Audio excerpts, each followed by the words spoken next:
হাই নমস্কাৰ বন্ধুসকল, মই আজি আকৌ আহিছোঁ কলিয়াবোমা ব্ৰিজৰ তলত। আপোনালোকে ইতিমধ্যে দেখি আছে। আহক মই আজি ব্লগটো আৰম্ভ কৰোঁ। ঠিক আছে গাইজ, এতিয়া আমি মিছাল খাবলৈ যাওঁ।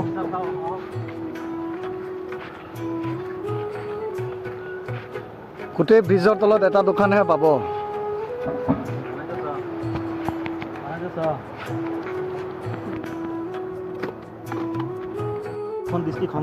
হয় বন্ধুসকল, আপোনালোকে চাওক, এইটো হৈছে আমাৰ নগাঁও আৰু তেজপুৰৰ সংযুক্ত যিটো কলিয়াবোমা ব্ৰিজ। এয়া হৈছে কলিয়াবোমা ব্ৰিজ। আপোনালোকে ইতিমধ্যে দেখি আছে ইয়াৰ দৃশ্যটো কিমান ধুনীয়া লাগিছে। নিশ্চয় আপোনালোকে ইয়াত ঘূৰিবলৈ আহিব কেতিয়াবা। পুখুৰী বুলি ক'ব লাগিব, এইটো আমাৰ ইবাদুলৰ হয়। ইয়াত মাছ আছে অলৰেডি। কিমান আপুনি মাছ ইয়াতে দিছিলোঁ 2 কৰোৰমান দিছিলোঁ।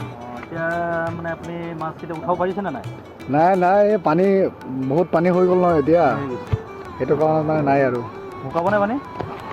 নাজানো কেতিয়া শুকাই বাৰু। কিমান লাখ টকা গৈছে না? 2 কোটিমান গ'ল, বুজিছে গাইজ। 2 কোটিমান টকা গৈছে ইয়াত, মানে আমি মাছ দিছিলোঁ। দৃশ্যটো এনে সুন্দৰ হৈছে আপোনাৰ। এইটো আমাৰ সেই নগাঁও আৰু তেজপুৰৰ সংযোগ হৈ এইটো যে ব্ৰিজখন। ঠিকেই ধৰিব পাৰিছে আপুনি।